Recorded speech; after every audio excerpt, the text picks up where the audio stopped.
Okay, great.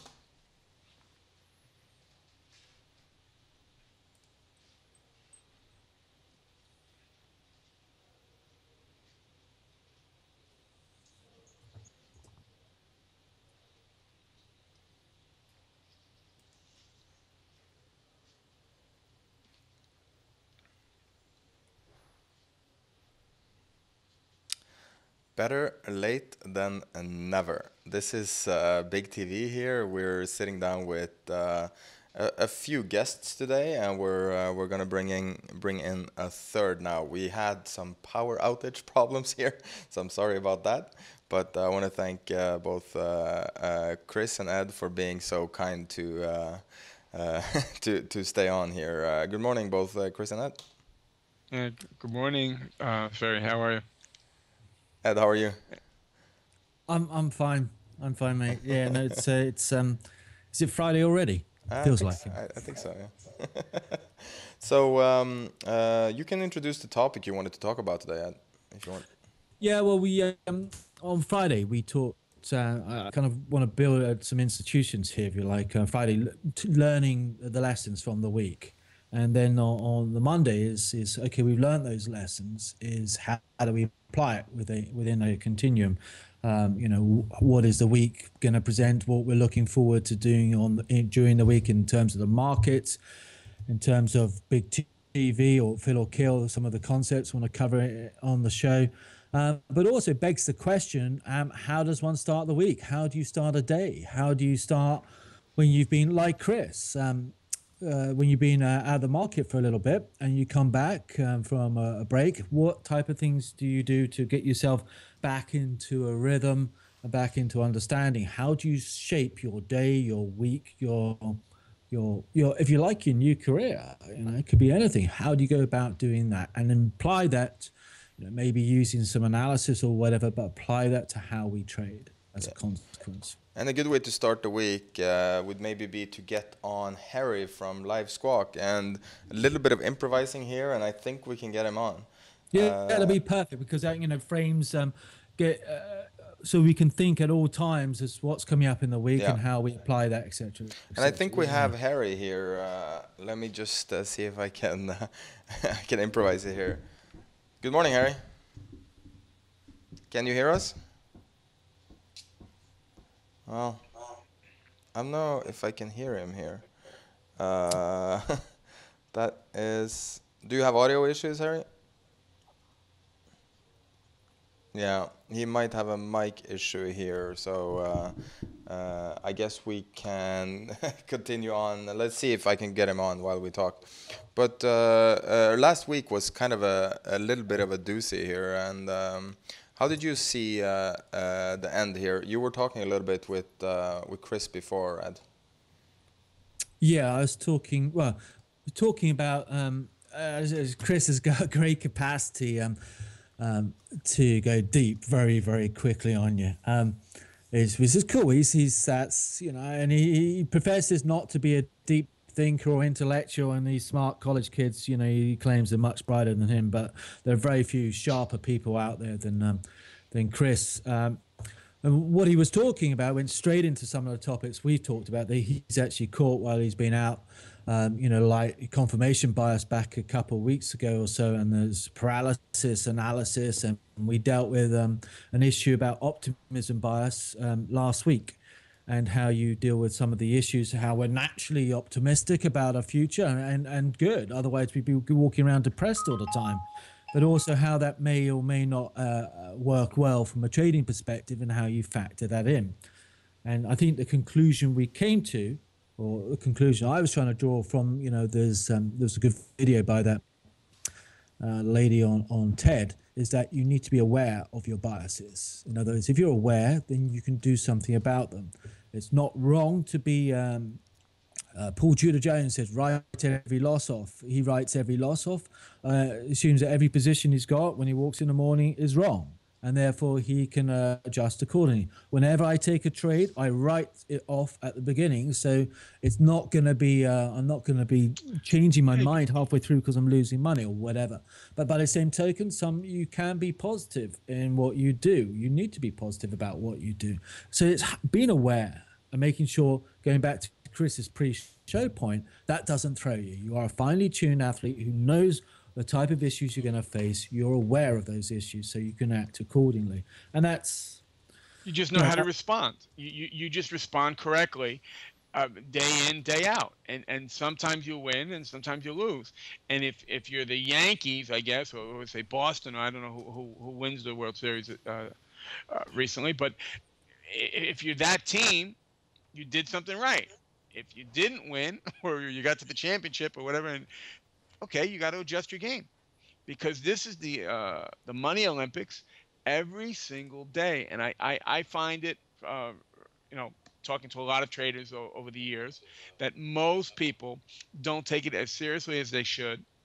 They're clicking in and out of trades because it's just so easy. Um, and it's that's what you're saying. But your strategy, Ed, your bandwidth is breaking up a little bit. We're having catastrophic issues today. Yeah. So let's I told him, bring. We have I told Harry him on. about the dial-up. He's got to get a better than dial-up. Yeah, yeah. Ed, are Can't you use that dial-up. are you still on dial-up? By his video. dial-up. You got to get rid of the dial-up and the AOL. The AOL disk. No. Yeah, I've got a little guy at the back working on his cranking. 500 He's free tiring minutes on out. your AOL disk. You got to get rid of that. Yeah, Ed, I think you got like a carrier pigeon by the look of your video right here. So let me, while Ed can maybe try and reconnect, let's bring back Harry here. I got him on now. Harry, are you there? I'm here. Yeah, we have some audio issues here. As you can see, I am improvising a little bit. Can you tell us a little bit about You're doing the fine. week ahead? You're doing fine. Everything's great. Yeah, sure. Well, following the central bank action last week, we have a couple more central banks: New Zealand Central Bank and Bank of Japan, due to report this week on their policies. In terms of reaction to Friday's non-farm payroll, I don't think, as we discussed Friday, it was far enough out of line really to get into sustainable sort of moves going there this morning. So this week. So again, we're reassessing the Chinese data that's been out. But in terms of the week ahead, today's a relatively quiet day. We've seen some French data out this morning, business sentiment, and we've seen some manufacturing industrial production, which was on the weak side really for France. They're not really improving their picture at all, their perception in the marketplace.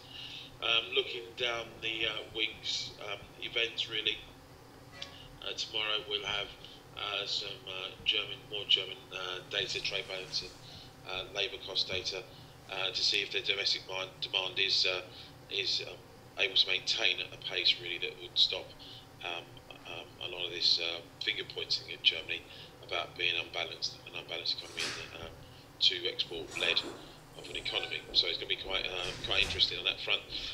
The key thing for the central bank action tomorrow will be Bank of England's Carney, Fisher, Miles, will all speak at this Treasury Select Committee hearing on the latest quarterly inflation report.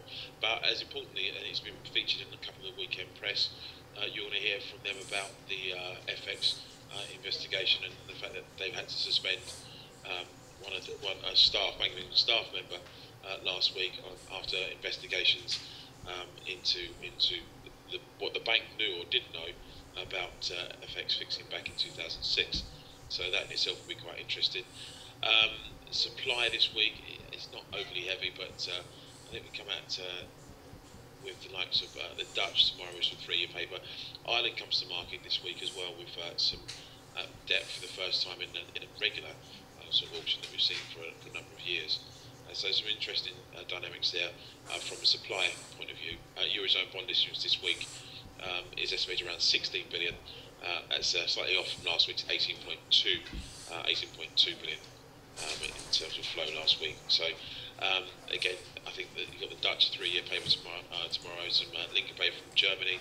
UK will come to market tomorrow with some 10-year benchmark paper as well. So there's enough to be going on with early part of the week really to keep everyone sort of busy. Yeah, you talk to a lot of traders. Is there any particular topics that they care about more than maybe usual?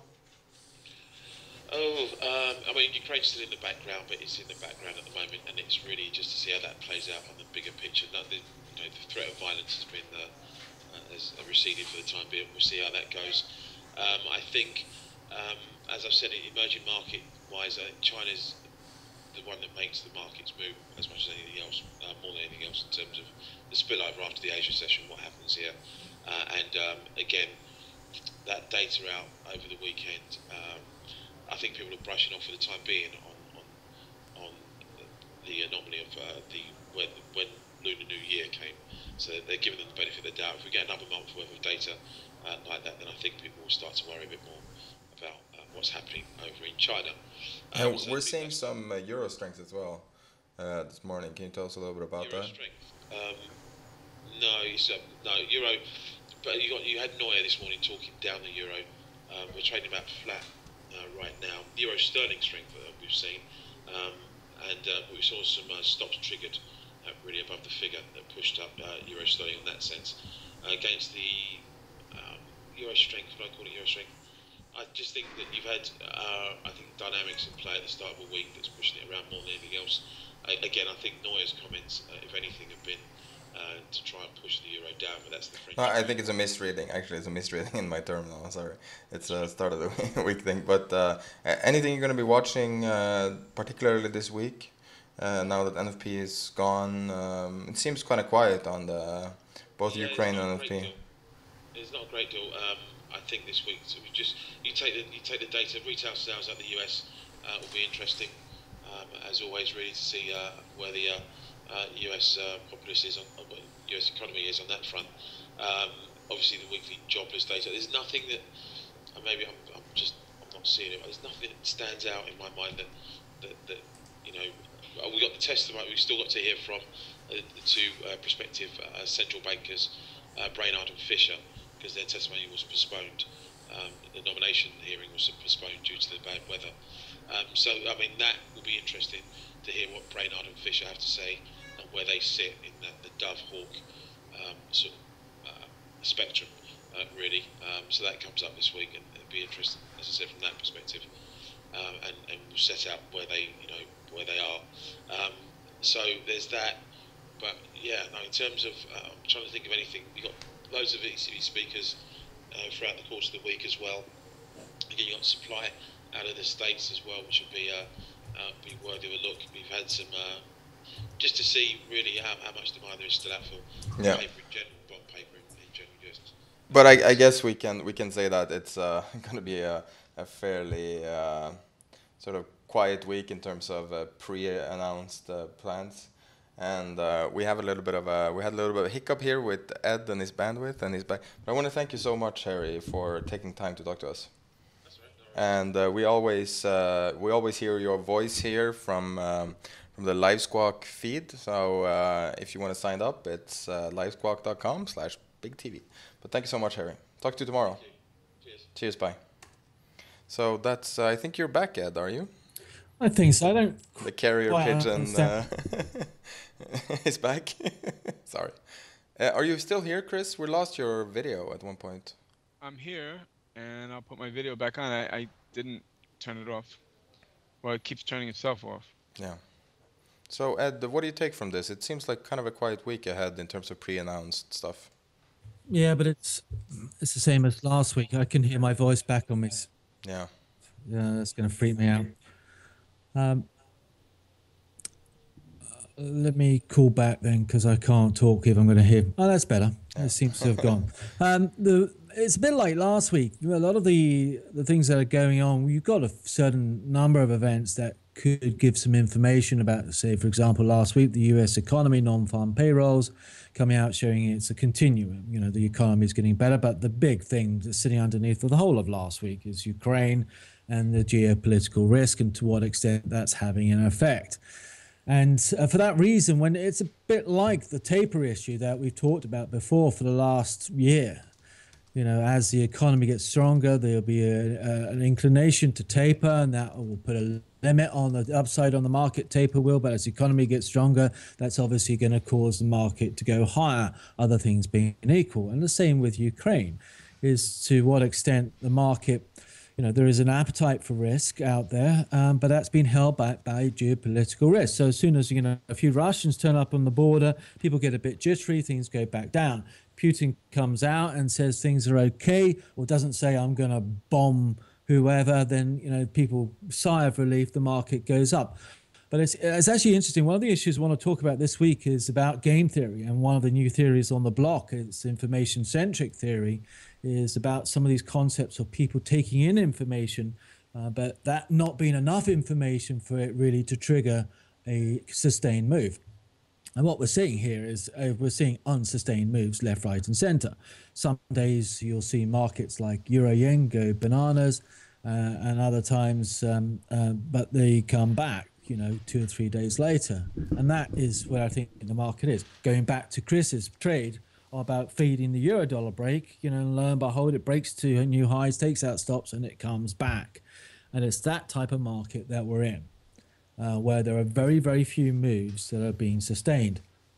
Net, there may be a case that the S&P or the Dow in a month's time is 5% higher, but the process by which it gets there is not 2 steps forward, 1 step back, but it's more likely 4 steps forward, 3 steps back. And that's a very difficult, it's like a jagged edge. Yeah, and that's a very difficult market to trade. That's very, you either sit and you just sit there and hold, or you go in and out, in and out, in and out, or if you're like me, you try and do both. I mean, the DAX was a classic example. I went, bought this time last week before Putin spoke, and it was a great trade. The market ramped.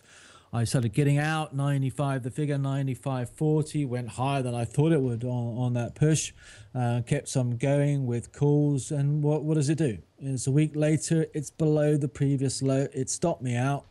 More than break even. Is my analysis wrong? My analysis using a couple points in previous history that says it's a sustained move suggests that that view is wrong.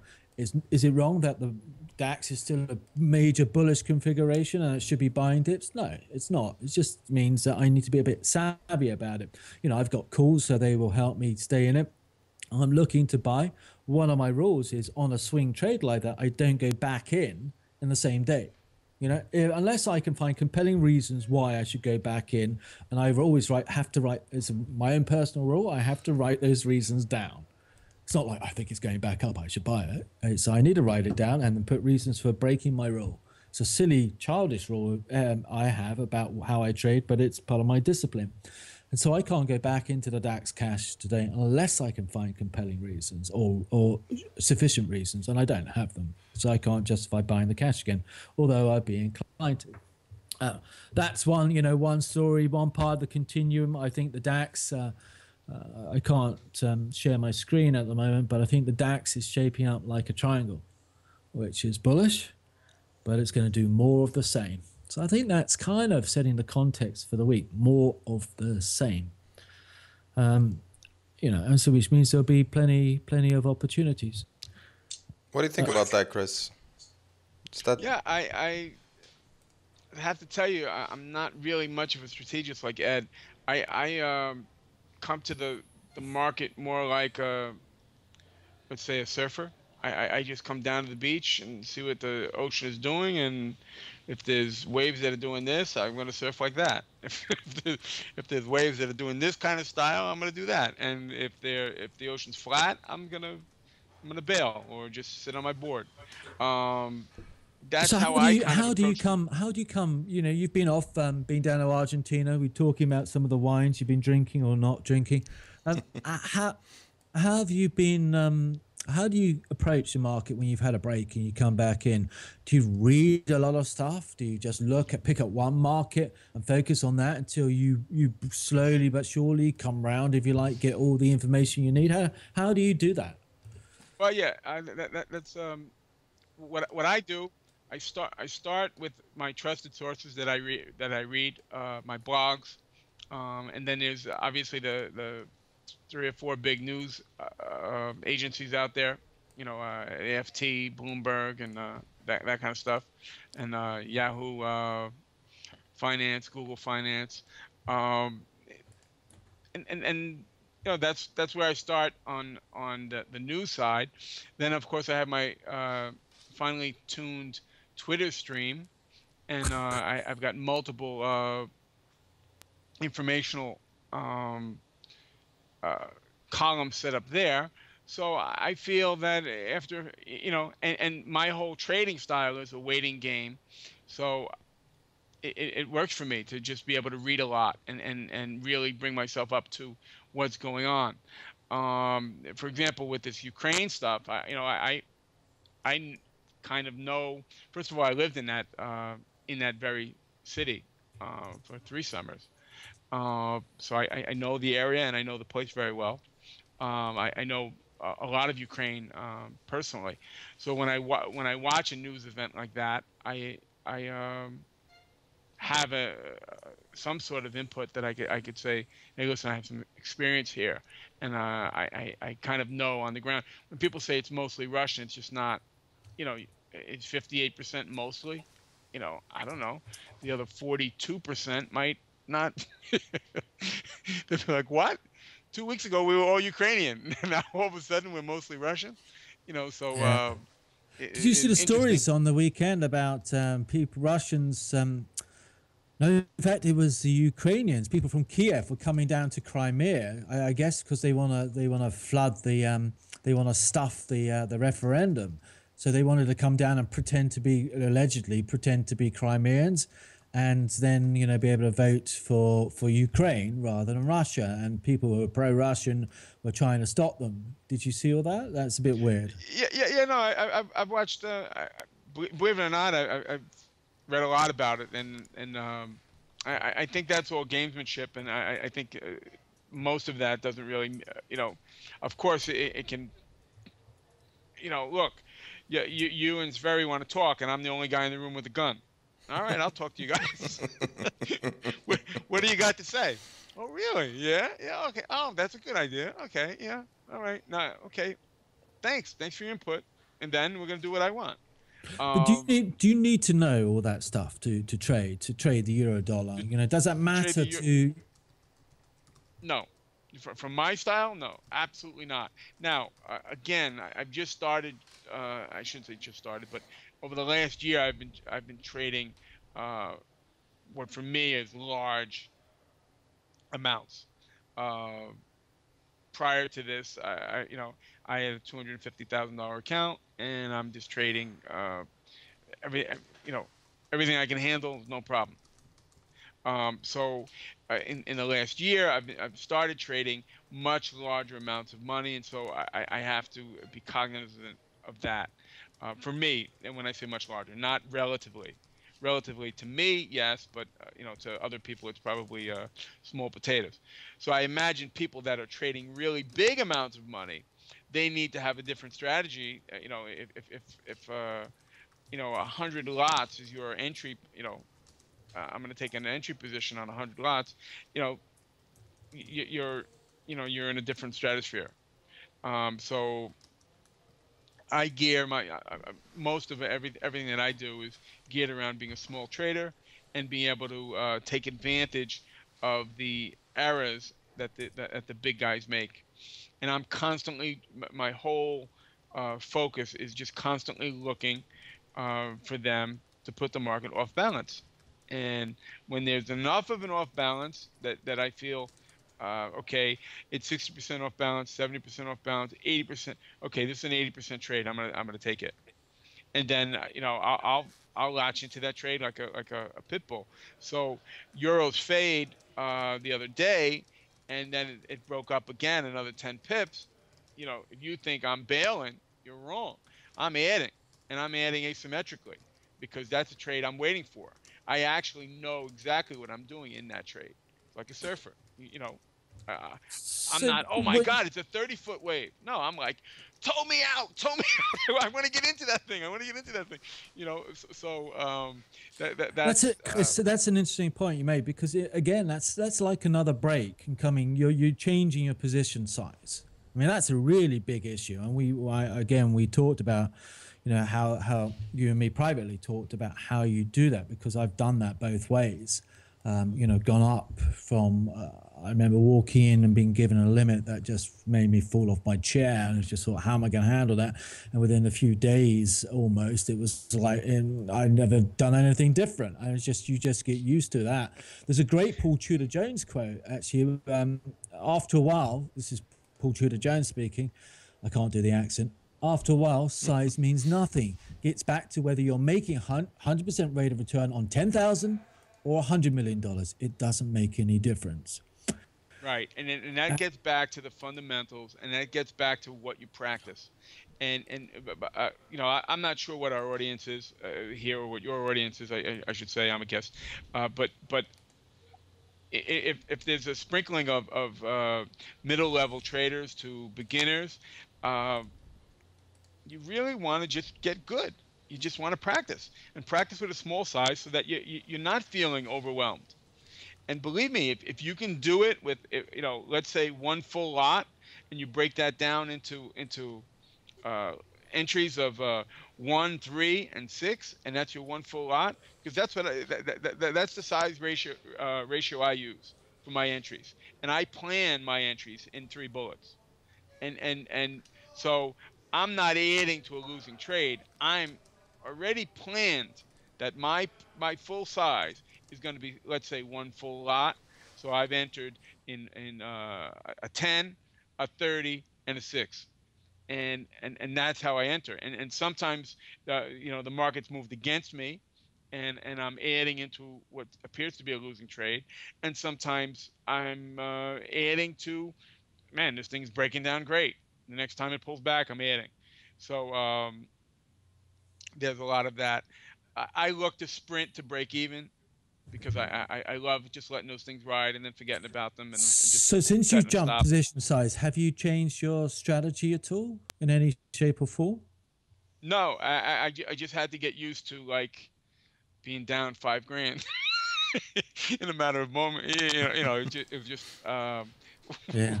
Where like it went 4 pips against me. It's shocking. But again, you get used to that. One thing I would recommend lots of people do. I don't need to do this because I've got used to it. But one thing I found, when the me that jumps, I cut off the P&L swing. I don't see my swing P&L because I'm trading a market.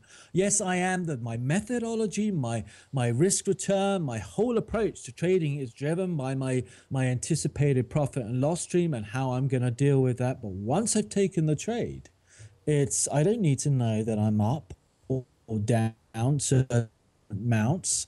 I'm trading a market. I have my stops, I have my targets, and as a result, that again, it's kind of curious because it's all about trying to maintain. It's like going back to your analogy with a finely tuned athlete. It's not just being a finely tuned athlete, it's how do you stay a finely tuned athlete. You go back to the same things you do over and over again. So I don't look at my P&L swings. I quoted last week Stoudemire saying if you start adding up your P&L, your profit, expecting even further gains, that's probably time to get out of the trade. If you get in that psyche, you're no longer a finely balanced athlete or finely tuned athlete. You're going to come a cropper. Why is can you just, as a complete aside, because I'm reaching a level on cable and sterling. Why is what is this talk on the street? I missed a lot of what Harry said about sterling today. Did you get a gist of why cable is taking it in the neck and US there's sterling nothing fundamental as far as I can. I mean, it was all just sort of. It's positioning. Look, everybody's in that side of the boat, and look, if you look at the weekly, you're going to see a bunch of sticks sticking up into the sky there, and in a natural place that it reverses. Now that's technically what I look at, and it's interesting to hear Harry, because he approaches the market from a knowledge standpoint. I tell people all the time, I am second, maybe third hand knowledge. Look, I'm reading dead news. I mean, really dead news. You might as well be sending newspapers here. My news is dead. My news is in the chart. My news is that, what price, how price happens. And so when I look at it, all right, now don't get me wrong. Of course, I can read the analysis of somebody who's really like in Germany or in Great Britain, who knows, listen, they've got 3 billion of bonds coming due, and they're gonna do this and do that. Fine, but I Yeah. don't know how to trade any of that. I Well, just that's a have good no point, clue. because if you do hear that someone, I mean, I get a feeling something's gone through sterling today. Maybe someone has, there's been some sort of liquidation. That's how the market's trading. But I don't know that. But if I found it out, by the time I found out why, unless I was, someone told me it's going to happen in advance, and sometimes there's loads of stories about being spoofed by stories like that. By the time you find out, it's time to go the other way, because by the time it reaches, stuff like that probably never even reaches Twitter. By this time it's in the public domain, it's gone. But certainly it's trading like, cable and euro sterling. It's just that I've had an approach on euro sterling for the last 9-12 months, which people will know, called the trending spike, where it takes out the level. It's doing the same as euro dollar, takes out a level and then comes back. And I'm getting close to, I need to act on. Actually, do you remember last week, sorry, I was saying about the break, looking for a break in euro sterling, where it broke, and now it's about to spike. So I'm looking to get out of that trade. Do you think this is a nice time? Because I'm springing this a little bit on you, but there's something we've talked about, like trades you're looking at. And do you think that this is a good time to do a segment like that and just talk a little bit about specific things you're looking for? Because I've seen that from viewers, people really like to know like what guys like you and Chris are specifically looking at. Not even just trades or whatever, but just crosses and futures or whatever that you were interested in. Ed, can I field that a little bit? Yeah, go ahead. Yeah, sure. One thing I'll say is that I kind of just focus on not a lot of the crosses and not a lot of the pairs that are tricky.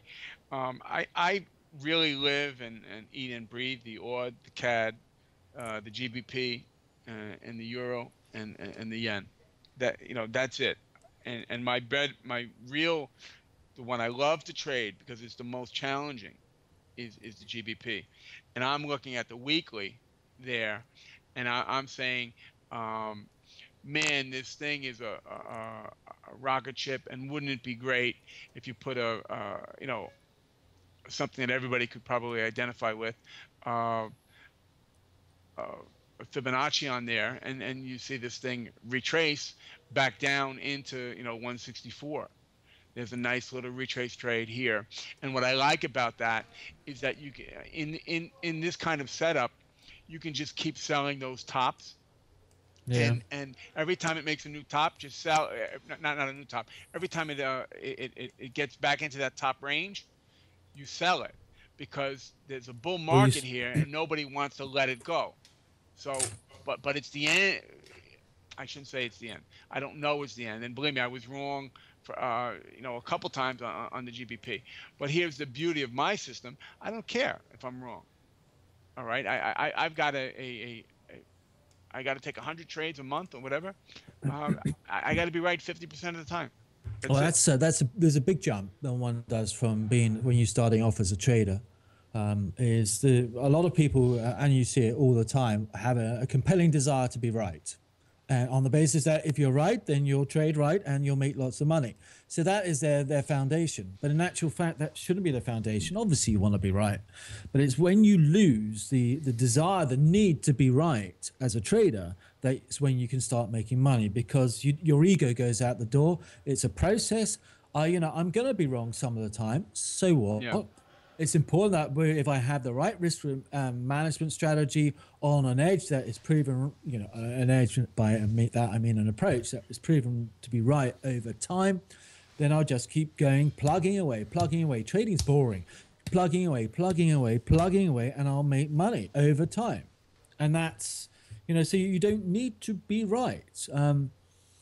Let's give an example of a market where I'm right, but losing money. I'm trying to think of an example of a market I'm right on, that I'm losing money because I'm not trading it well. Well, probably DAX is a good example of being right. I think I'm right. I'm pretty sure I'm right. And look at me, it goes up. You know, let's take the DAX. It goes up, and I haven't got a position. Why? Because my stop was below the low, etc. So I'm wrong. You know, right, I'm wrong from a trading perspective, but maybe right from a viewpoint of view. So what? It doesn't being right from a viewpoint of view doesn't pay any bills. Doesn't pay. You know, isn't going to keep me here as a trader. Being right as a trader is going to keep me here as a trader. That's really interesting. So you say that so far, because you focus a lot on the DAX, so far the DAX has not been a big money maker for you. No, I didn't say that at all. Oh, okay. In the last week, no, what the last happened was I week, bought DAX. I misheard you then. I'm sorry, Ed. I don't mind. Yeah, no, basically in the last week I had a really good trade that was up quite a lot, and now I've it's gone back to break even. And Oh, really? there's no worse feeling. Look, it's funny. I don't know what Chris thinks about it. There is few other worse feelings than a position that is up a lot and goes back to break even. It's I hate it. It's I don't like have- it's like you're saving up all your money to go on a wonderful cruise, and you buy the ticket and you get there and you find that no, it's fully booked. You know, it's just like it just leaves you feeling like deflated, and there's no. You know, I'd rather take a loss. I think I'd rather take a loss than break even on a good trade. So to just finish your analogy, you rather go on the cruise and get salmonella on the cruise ship when everyone's got salmonella than being stopped at the gate. You know what I mean? I'm just taking your analogy further. No, we have to understand something. It's not a choice. Yeah. He's talking about his feelings. But I think your point is great. He really wouldn't do that, but he's saying my feeling. I'm frustrated. I'm angry. I want to jump. I want to break out of a cage. You know, and me too. I really feel right along with that. I hate that. Yeah, but you taking that back to the finely tuned athlete who knows that's going to happen. So why does he feel upset? One reason why not only does he feel upset, but he should feel upset, is because he can think about how to avoid that in his trading strategy. Maybe he needs to adjust his trading strategy so that when it comes, well, it's not, you're always going to be in that position, aren't you? So let's say that rather than being break even, he's 10% up. You know, when he gets stopped out, he's still going to feel the same way because he's left loads of money on the table and didn't take it. And that's something you just got to deal with. And the reason why you've got to deal with it is sometimes that, you know, the whole reason for having that strategy is that it will pay big. And you need to do that possibly 3 times out of 4 to get the 4th big payout.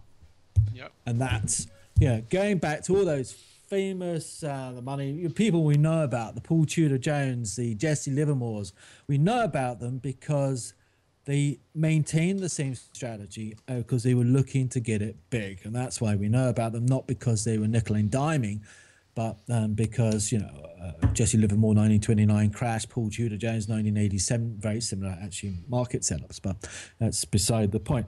You make your money by sitting and by waiting for the big one to come through. That's a very interesting point you pointed out there. And I just want to ask you, I don't mean to spring another thing on you here that we haven't planned, but when you look at these, like, you have 2 basic strategies you can go for. You can go and you can make money like all the way up, down, whatever strategy you choose, or you take a weekly loss and you wait for that, like, I don't know, black swan or whatever you want to call it, and you choose that strategy where you get bled every week, and every week you get chopped down, and you keep saying like you're gonna be right eventually. But is that like a psychology thing, like how you are as a human being, or is that because you become like a legend from stuff like this, but so many people are dead in the forest with those strategies? Oh, well, that's one reason. It's a good point. Did you say Vlad in the week, or what did you say? It sounded like you said Vlad, which no. No, bled. Oh, bled. Okay. Bled. Yeah, it's like your death of 1,000 paper cuts. Okay, yeah, So no, I thought time so, decay, but basically, is what I I'm talking recall about. a bizarre conversation I had with Chris over the weekend about we were talking about going on a pub crawl, a beer, going for a few beers with people like Genghis Khan, and one of the people I was talking about was what it'd be like to go on a pub crawl, a bar crawl with Vlad. And that'd be quite nervous pub crawl. But anyway, that's beside the point. Yeah, no, it's a good point. It's one reason why. It's a really good question. It's one reason why I diversify my trading strategies, which I wouldn't necessarily recommend everyone does. Again, it's one of those things like legging into Euro Aussie or something. It's something that you've got to be pretty accomplished or feel comfortable doing something that brings other issues with it. But I have a host of different strategies because I can go for 4 trades. I can do the 3 of the 4 trades, waiting for the 4th one to come along. And let's say the 4th one doesn't come along for 6 months. I'm making no money whatsoever. And I can't, personally as an individual, I can't do that because I can't see opportunities go by when I have real clarity. Staring at a dollar Canada chart, which basically faded today because it's a beautiful 5-way rally. I can't ignore that. Yeah, I mean, that's because it's one of my technologies. I can't ignore what could be a good swing. And because I have that ability, or I'm lucky to be using that approach that sees short-term scalps and sees seeing swing trades and position, I trade the gambit because I believe by diversifying my trading strategies, by diversifying my potential revenue stream, that at the end of the day, after 3 months, I'm still making money, even though the market's not gone anywhere. Yeah. If you're a trend follower in some of these markets, it's really tough. If you're a trend follower and all you ever trade is Euro Sterling, good luck to you, You got to wait every 3 months to catch the move. And if you're on holiday for the 1 week, then tough. So it's, but if you, what is interesting, and this is why so many people get drawn to it get drawn into day trading, is because it's easier in some ways to build a revenue stream going on day trade. Take someone like Chris, a great trader. He's got a great nose. I mean, one thing Chris always puts himself down, but there's one thing that's striking about him to me, and there are very few people out there, is he's a natural trader. I just know the way he talks, thinks, and lives that he is a natural trader. That's his whole psyche is suited to trading and suited to short-term scalping, being at one with a market, knowing not to sell euro yen when it's breaking up 200 points, but selling euro as it's taking the stops. That's a strength of his, and that's why he sticks to that, and maybe why he doesn't need to trade the swings or positioning. I like to think I can trade like that because I traded in a bank a bit like that for quite a while. So I try to do everything, and maybe jack of all trades, master of none. But it goes back to the point about finding the right approach for you. Yeah, and that's why I want to dovetail into that. My experience with working with some traders over the years, I've had the luck and fortune to be able to do that, is that a lot of smaller traders trade like they're a big bank, or like they're trading 100 million or something, or 500 million, and I'm saying, what is this strategy? What are you doing? How is this designed around your strengths? It's not. So most traders, okay, because we're watching financial TV, all right, but if you're not trading more than $500,000, I don't know what most of these guys are using these strategies for. They're not appropriate for them. They don't need to be stuck in a positional, they don't need this kind of risk that they open themselves up for. That's my experience. And then the other thing that I'll notice that a lot of traders don't do is they don't keep good records, and you'll see that just comes back. Whereas a guy like Ed will say, "Listen, I want to talk to you about this trade that I took 2 weeks ago," and he'll pull out his notes and say, "Look at this thing. It did this and this and this, and I was expecting this, and like it's just like locked in his mind, in his memory, and that comes from taking good notes and remembering the mistakes that you make." Yeah. You agree? Yeah? Absolutely, and it's not just about trading, Chris. It's also about analysis. Obviously, because one of the approaches I use are fractals, and because you're right, I can talk you through a trade I did a month ago because it's in my head. because it's not only a trade, but it's also a trade that's relating to a market. So I remember the market.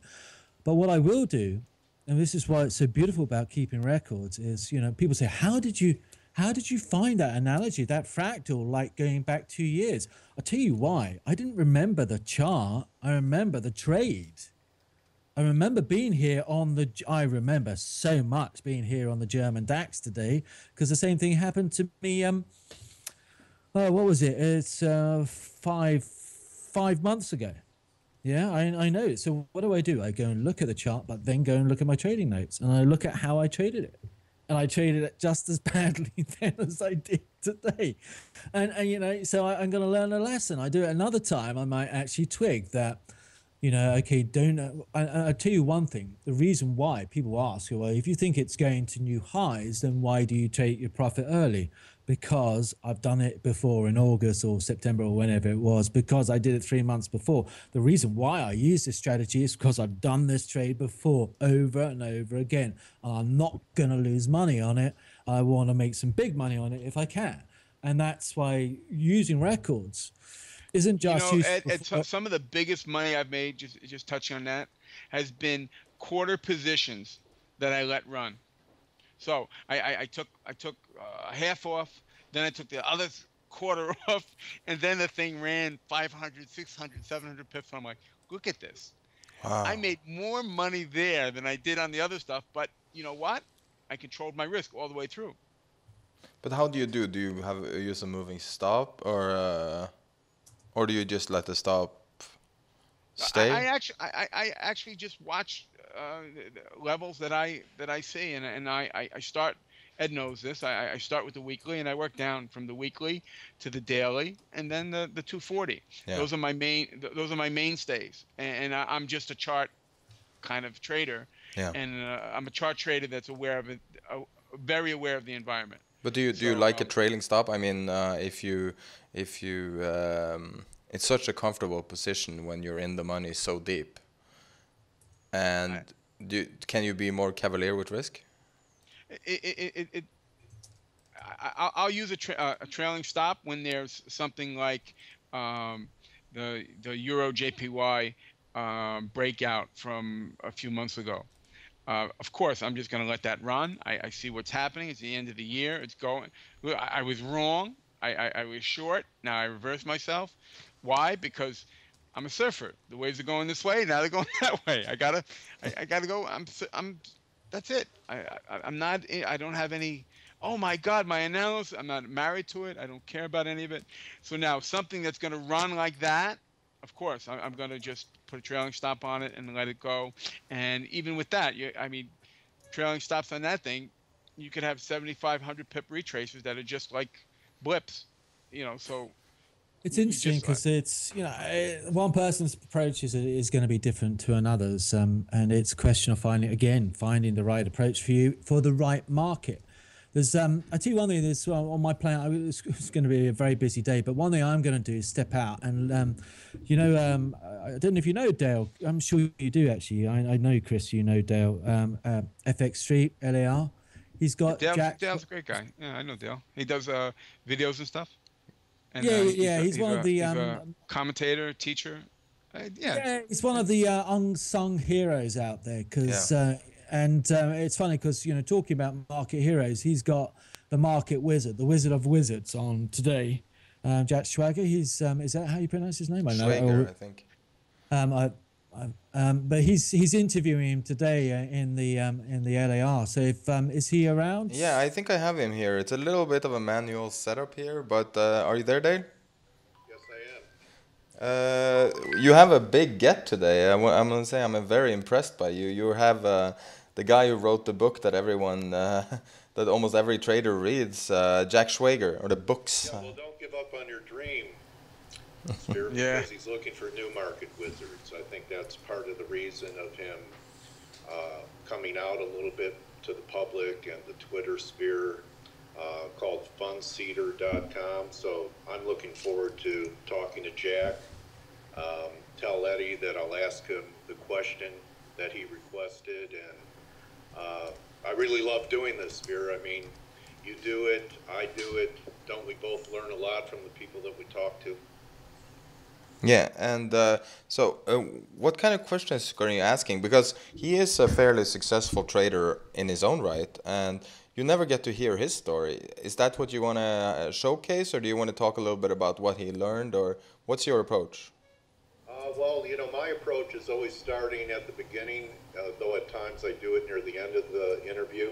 I'm interested in the journey. I know that Jack runs money, and I'm interested in when he went out to talk to these legends, was his driving motivation to improve his own trading. You model yourself after successful people, and perhaps that was his motivation for the whole Market Wizard series. And I'm also interested in his new project, Fund Seeder. And limited amount of time, about 20, 25 minutes at the most to talk to him. So, of course, I'm not going to be able to ask him everything I'd want to. But, yes, he does run money. I guess I can pose a question to him if he's integrated any of the methods that he's learned from Market Wizards.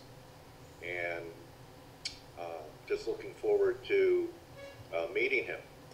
That's one of the fun things about what we do when we're broadcasting is expanding our universe and getting to know people that we only used to read about.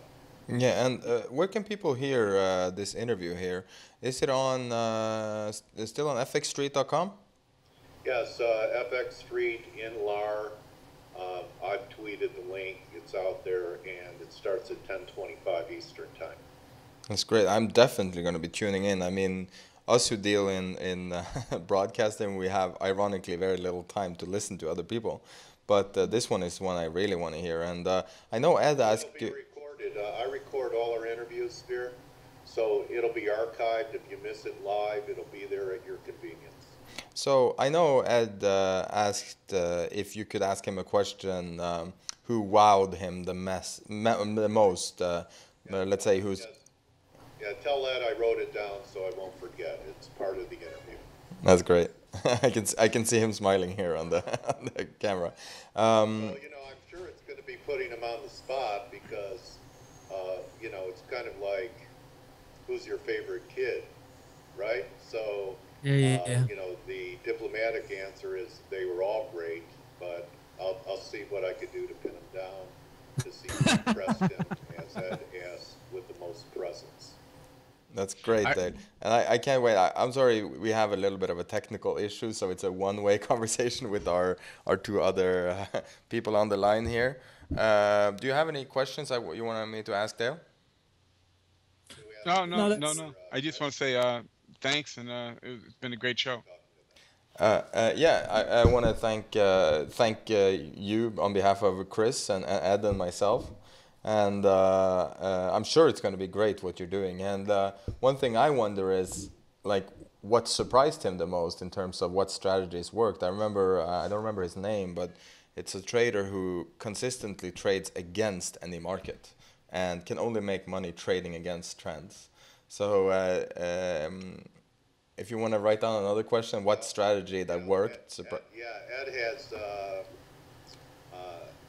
has quoted, or certain people have quoted Paul Tudor Jones, another legend, that believes all the big money is made in returns. Yeah. So, I'm going to ask him one question that was interesting to me was in his book. He said all of these guys knew when to break their rules. So I'm going to ask him about that. That's great, Dale. I do that too frequently. Yeah. But I want to thank you, Dale, and we're going to be watching FX Street today. Okay, buddy. Thank you, Spear. Good hunting, everybody. You Good too. luck, Dale. Cheers. Cheers. Bye. Take care, Dale. So that's, sorry, it was a little bit improvised. We wanted to get Dale on like this, so sorry you couldn't ask directly, but that's the way we have to do it. That's great, actually. I like Dale. Yeah, no, Dale is one of the unsung heroes. So, anytime you can do something for someone like Dale, then do it. Yeah, because he's a good guy, and he doesn't need to be a good guy. He's got a great guest, great subject. And it's interesting, Sverre, because you mentioned about trading, a guy, someone who can all he ever do is trade against the trend. It's a big issue and question for Chris, because that's quite often how he, anyone who ever quotes the trend is your friend, you're going to find Chris trying to beat them up or saying, well, whoa, because that's... Because, look, if that's true, no, if it was it's just as simple as that, let's put it that way. All right. There's nothing left to do, just jump on a trend. But it's not that simple. And I believe my modified quote is, the entry is your friend. Because if you enter well, then the whole rest of the trade goes well. And that's my story. I'm sticking to it. Talking about market wizards, the guy who I probably identify the most with is the guy from the first book, Tom Baldwin. Yeah. And that's kind of something that I really and what's interesting, strikes me about a lot of these characters in the books, is that they tend to start off not terribly successful, and a lot of these people lost a significant amount of money in the beginning and just kept on going. Do you feel like that's a good way to start for long-term success, to have short-term strife or problems? Ed or Chris, really? I'll say this. My experience is people don't trade enough. All right, so they don't give their edge an opportunity to kick in.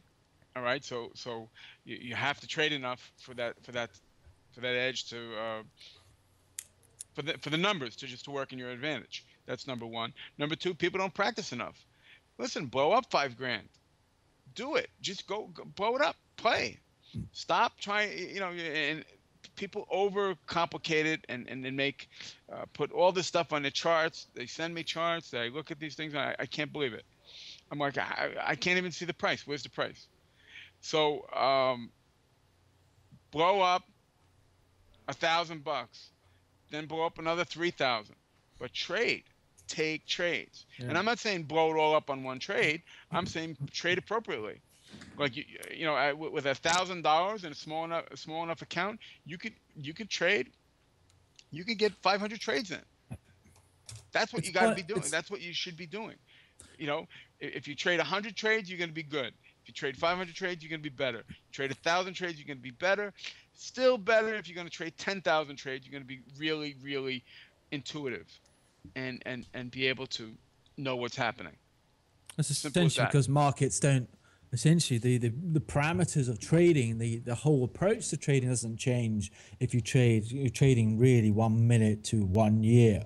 I mean, the logic, the structure, the approach is essentially going to be the same. The markets are a fractal. It's kind of made, I think it was last week or whenever, that one thing you've got to do is you've got to sustain losses to be able to take losses. So the more losses that you've taken, that's why I actually say go out there and trade short term, get those trades in, get the losses in, so you know how to handle a loss. Really? Yep. So that when you arrived, you're growing up, if you like, as a trader. When you get to situations where you have to take the loss, you take the loss because you're used to taking losses. It's part of the game. It's a cost. It's like when you drive your car, you fill it up with gas or petrol, whatever you want to call it. You've got to do that, otherwise the car's not going to move. But it's that's not to say go out there and just blow your account and say I feel so much better because now I'm a better trader. What you need to do, I think, is to think about where you want to end up and then work out how do you work backwards. What do you need to do to arrive at that position? How do you arrive at a position where taking a loss is not a problem, where a position in a loss is not going to affect how you trade your psyche? It's not going to affect that finely tuned athlete. They're going to carry on doing what they're doing. And whatever strategy you need personally, I mean, too many people out there say you need to do X, Y, and Z. It's got to be for you. It's your psyche. It's your whole approach. So it's got to work for you. Whatever you think will help you get to that position where being in a loss doesn't affect your trading strategy, taking a loss doesn't affect your next trade. Work out how you need to do that for your own self, and then you can come up with a strategy and a game plan as to doing it. If it is taking 5,000 short-term trades to be able to take a loss, then do it. If it is in fact just knowing that your approach, you've tried it out, back tested it, you're confident it's going to work over time, not this time but the next time, be aware of that.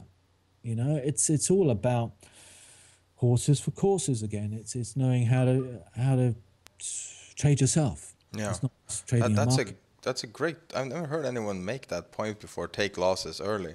So, would you guys say that it's almost like a recipe for future success is to take like short-term pain, to understand the pain of it, and be able to deal with it later? Almost like a guide for success. Absolutely, like a boxer. Look, you know, you're in a boxing match. I go 15 rounds every month, and sometimes I get knocked out. Sometimes, most times, okay, I win the match somewhere in the 5th, 6th, or 7th round. But believe me, I go 15 rounds every month, and I get hit. I'm fighting. And the guy out there, those guys, they want to kill me. They want to knock me down. They want to knock me out. You know, and my experience has been to be able to learn how to take those punches and just say, oh, listen, that's nothing. You know, I just lost $2,000 on a trade. No problem. And my size, my account size, my plan, my thing, that's in the plan. And the problem with is most people are looking for some sort of get-rich-quick movement, and they're just not prepared for what it really takes. And you'll see that. Look, I have people that pay me a lot of money to coach them to trade, and what I think is a lot of money, and they won't send me their sheets, their weekly sheet, to show me, and I have certain metrics that I use that I want to know. How do you grade your entry? You know, how many pips did it go? How deep were you in the red before it turned around and went your way? Or when did you take your stop? You know, just different metrics that I have. And you'll find guys who paid a lot of money will not send me that sheet. All right. And I'm like, listen, I can't analyze your trading without that sheet, because everything else you tell me, you want to talk about the market. I'm not interested in talking about the market. I'll tell you what the market did today. It moved up, it moved down, it moved sideways. It does the same shit every day. Excuse me. Ooh, sorry about my language. It does the same thing every day. I don't want to talk about the market. So I don't know, Ed. Am I too harsh? No, I think you're spot on. I mean, it's understandable. People are going back to the point. People want to talk about the markets. They want to be right. They don't want to face the difficulty, and that's I kind of we're working on a recurring theme about entry here. Is that how you start a week, how you start a day, how you start a new trading career. And we're saying one thing is you got to look forward and work your way back as to what where you want to be and how do you arrive that. And one of the things to do is to take losses. I mean, and that's the point. But it's also how you start. Entry defines. I mean, entry defines a trade. I talked about that last week. If you can be right and enter the trade wrong and be taken out. Before the trade works, or you can get the immaculate entry and never face a loss, and you're always on a position of strength and you can run it and you'll make the money. I mean, so often how you start actually determines how you'll finish. And that's, to bring this back full circle, how you start a day, how you start a week, and I think how you start a trading career defines how you'll finish. Can I ask you guys a question that I know a majority of rookie traders wants to know that you guys probably won't like? So I'm preparing to ask the stupidest question possible, but it's the one that people want. Every question is fine with me. So the question is, how much money can you actually make, and how much return can you actually make with different strategies? Let's assume that you have some kind of a high risk strategy. How much can you make? How many percentage can people make a year? Traders. I never hear anyone ever talk about specific. Is it so wide that you can't talk about it? Or, I mean, I know it's a silly question. I'm trying to find you the exact amount. Paul Tudor Jones, 1987, and just made the most phenomenal return on you couldn't believe. there's stories we talked about people. The other Richard Dennis started with $1,000, and his next thing you know, he's made $3 million in 3 years. I'm trying to find the exact figure. Paul Tudor Jones, in his first year of trading, made something like 718%. I don't quote me because I might have got that wrong, but it's of that dimension. Yeah, there's Okay, now let me take the other side. My thing is, whoa, slow down. You're running. Okay. I suggest to traders, listen, why don't you try to do 2 to 4% a month consistently? And then when you can do 2 to 4% a month, then you can bump that up to 3 to 6% per month. And then when you can get them from 3 to 6% per month, and you can consistently do 6% to 10% a month, then guess what? You really don't need to talk to me anymore, or to anybody actually. All right. If you're doing it consistently between 5 and 10% per month, consistently, okay, and that means that out of 10 months, because if you're a trader, you probably take 2 months a year off. 10 months on average, you should be able to consistently deliver something in that range. Now, that's a parameter. That's a set of parameters that I use, and I use constantly. Now, I've had many traders say, "Oh, are you kidding me? I made 40% last month." I said, "Listen, I'm not. That's not what I'm talking about. I'm not talking about your outlier months. I'm not talking about the great news that could possibly happen.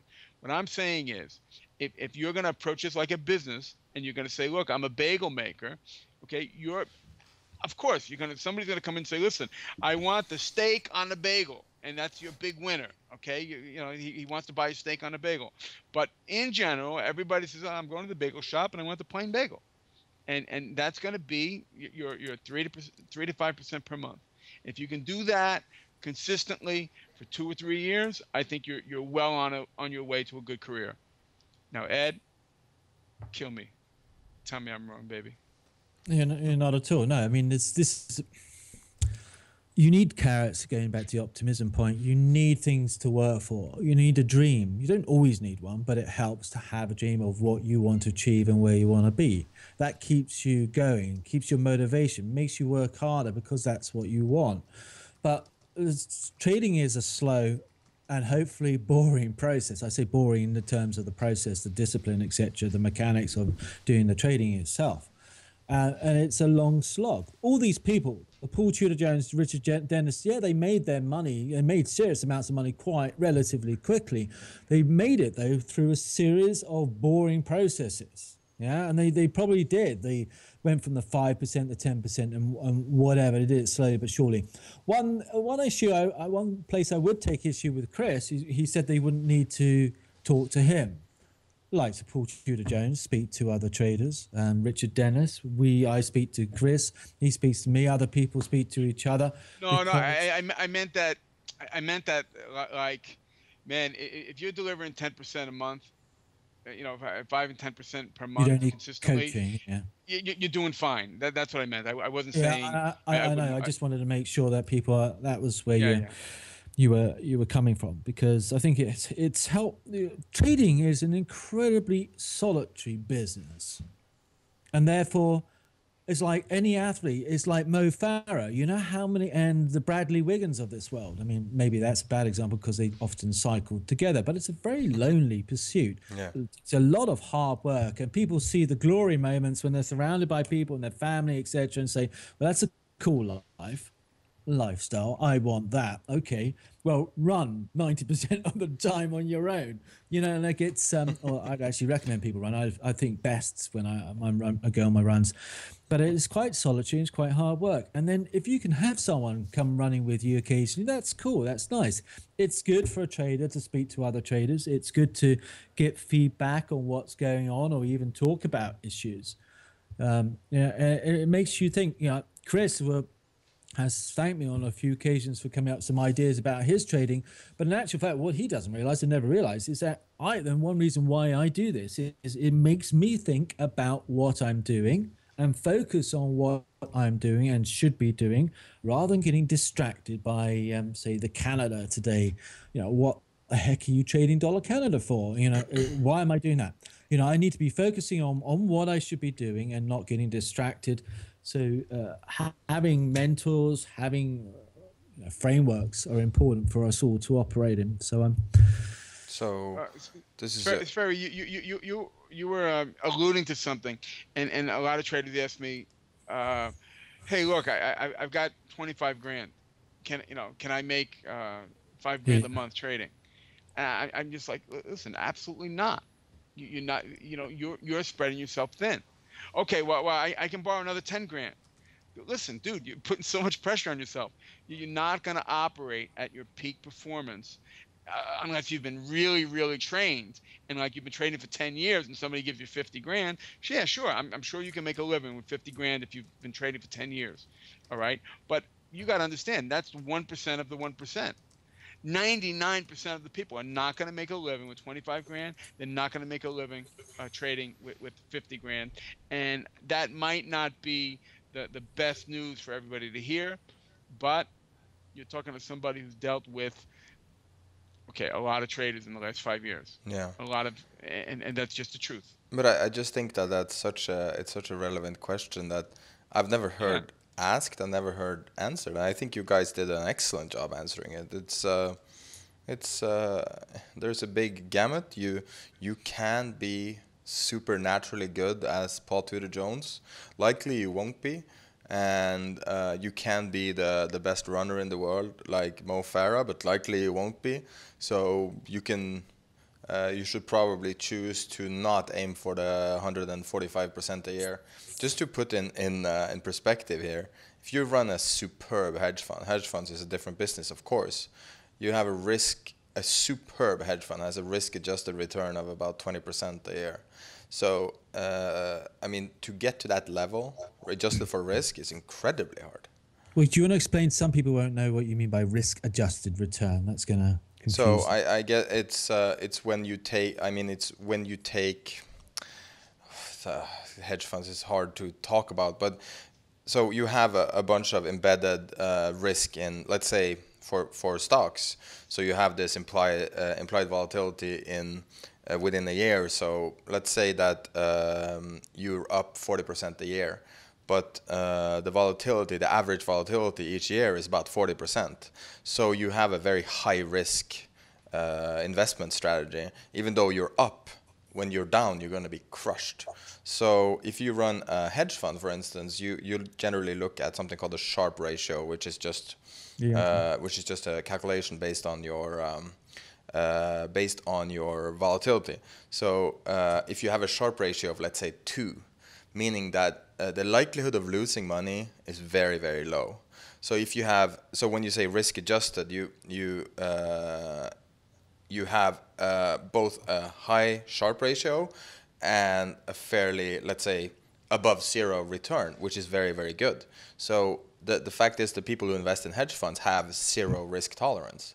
So they don't lose money. That's their business. So it's just interesting to hear from you guys that it's possible to make 140%, but in order to make 140%, you have to risk more than some people would be willing to lose. That was a really good explanation. I'm glad you did, because a lot of people won't have known that, and it shows you're not just a pretty face as well. You know what you're talking about. But in actual fact, what I've been talking about, my approach, and what I know is Chris's approach, is effectively trying to drive down the Sharpe ratios, trying to minimize the risk, minimize the losses against our potential gains, and that's why Chris coincidentally has a similar trading approach through multiples in order to reach a break-even risk-free point early on. And that way we can minimize the variability of our profit stream, and the likelihood of taking a big hit is much lower because of our trading approach. Isn't that right, Chris? Yeah, exactly, right on. So if you want to look at it like this, I've people that know me will know I put out a chart before, and it's the 100 trade chart. And so you want to figure out 100 trades, and on the one side you have on the top you have the ratios: 1 to 1, 1.5 to 1, 2 to 1, 2.5 to 1, 3, and then onward. Up to 5 to 1. After 5 to 1, you don't really have to worry. Your trade's great. And then on the other side, you have your win ratio. Okay, so you win 30%, you win 35%, you win 40%, you win 45%, you win 50, 55, 60. And then you look at that, and there's a matrix right there. Now that matrix, that's all you need to know. You need to get yourself in that thing. So if you're a trader that you deliver 40% of the time, you win. Okay, and you practiced it for 4 months, you know that, look, I'll win 40% of the time because I practiced for 4 months and this is what's happening. So then you know what kind of trades you need to take. You need 1.9.7. Okay, so that means for every dollar of risk you have, you're going to win 1.9. All right, so then you know that's what your trades need to be. And so then when your trade gets to 2 point, back to what Sverre was saying, when do you get out of a trade? Well, in my bagel approach, I'm looking at it and saying, when am I going to get out of the trade? Well, if I need 1.9 on a trade and I get to 2.5, yeah, I'm really considering getting out of that trade because I'm not married to the trade. I don't care. It's delivered its function, and its function is that, look, I win 40% of the time. And if I win 40% of the time, and for me to make a living, I need 1 to 1.9 or 1 to 1.8 trades, then I know 2.5 is great. I'm above my mark.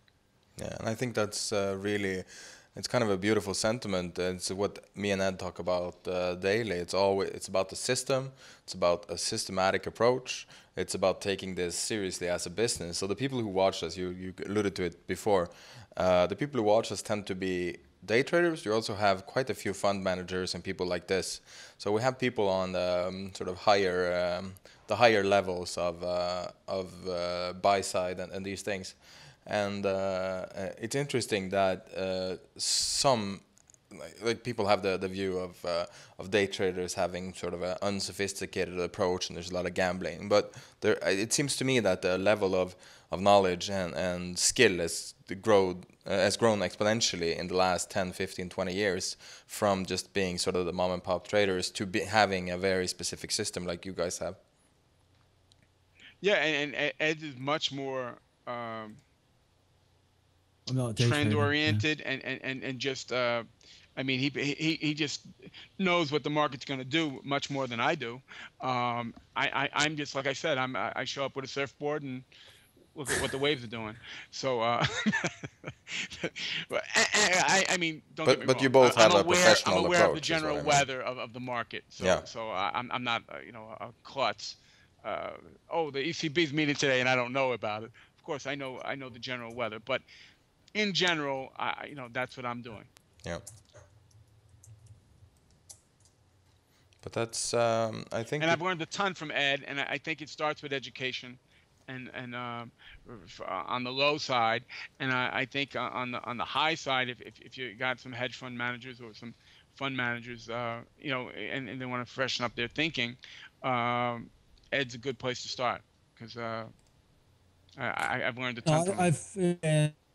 Sorry, I was just talking to someone. I try to cover the gambit because I try to play to my strengths and minimize my weaknesses. And it's taken me a long time to realize that markets change.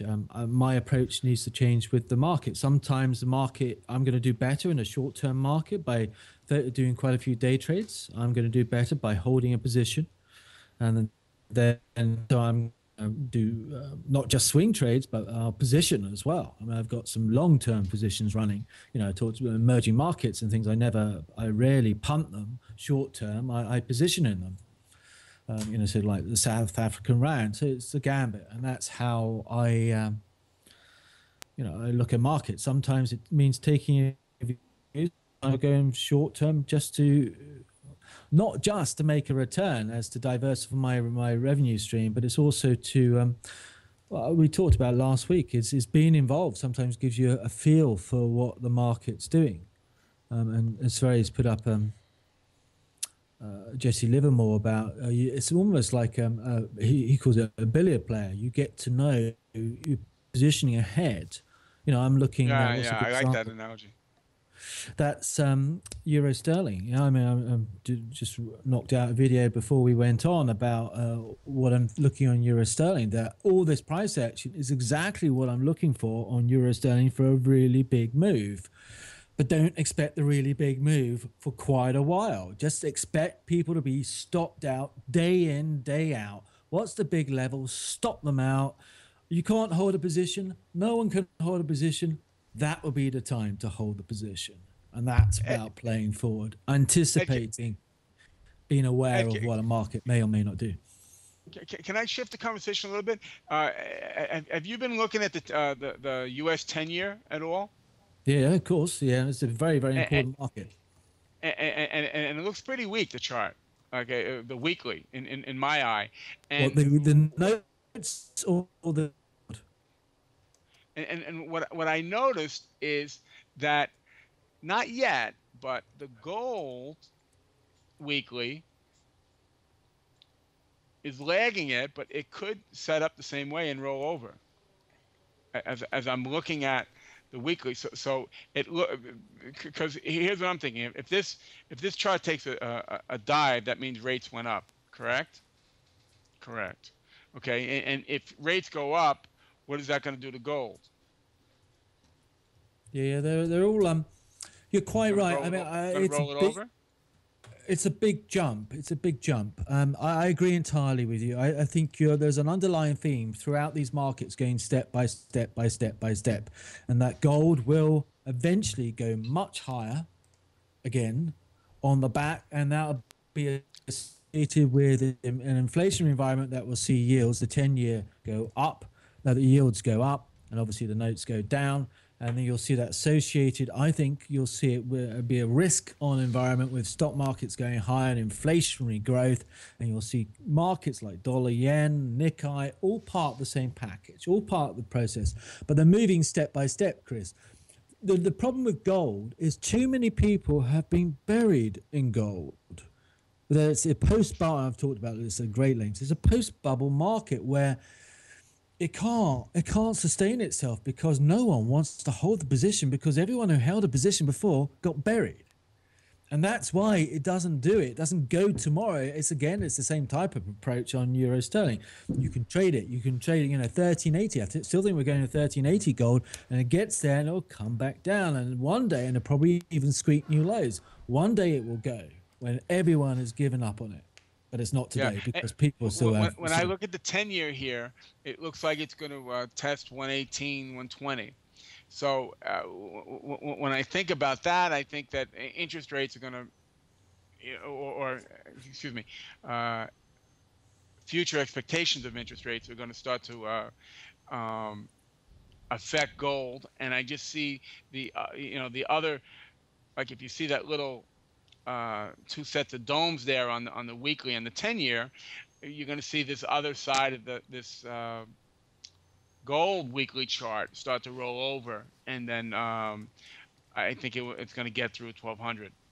And I'm sure I know there's probably some gold bugs listening and they're saying, but you don't understand, you're an idiot.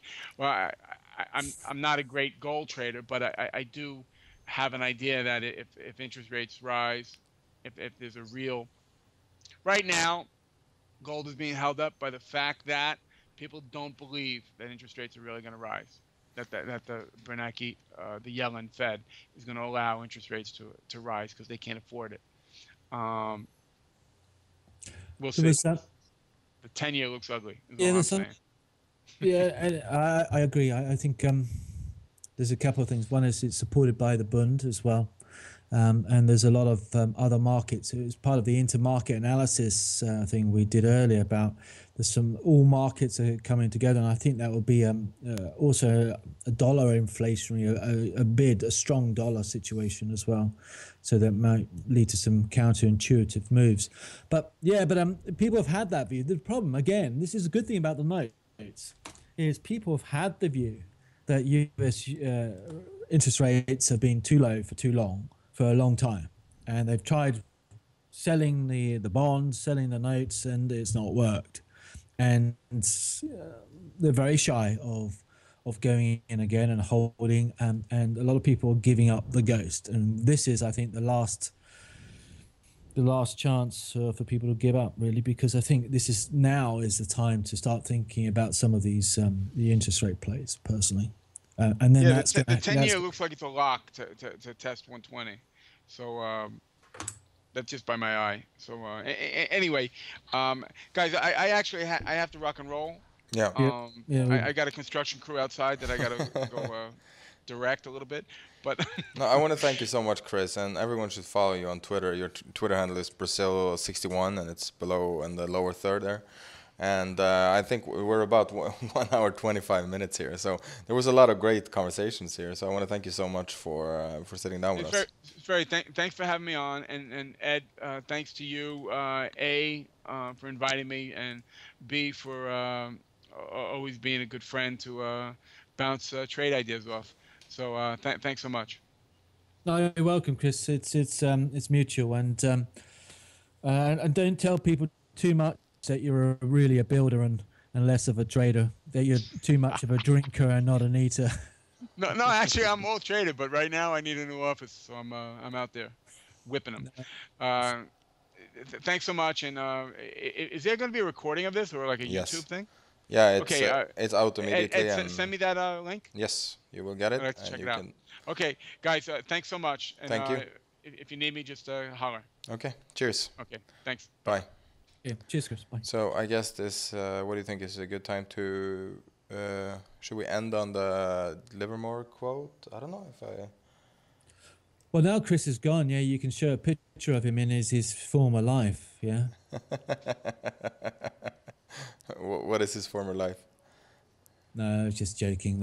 He's been off for a while, so there's a picture of Jesse Livermore surrounded by women. Jesse Livermore liked women too. So. Oh, it's that. Oh, now I understand what you're referring to. I'm sorry, I completely missed it. Yeah, there was the idea of today's show was because I was kind of interested about start the week, but I know Chris has been he's been building.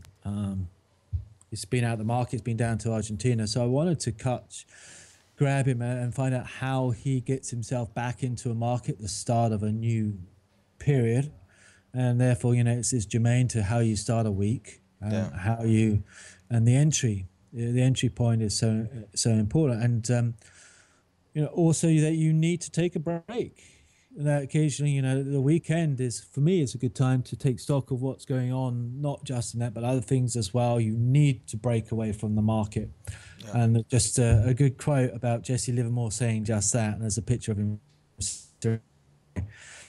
about the good things in life. It's one reason why we do what we do, is we enjoy and want the good things in life. Yeah.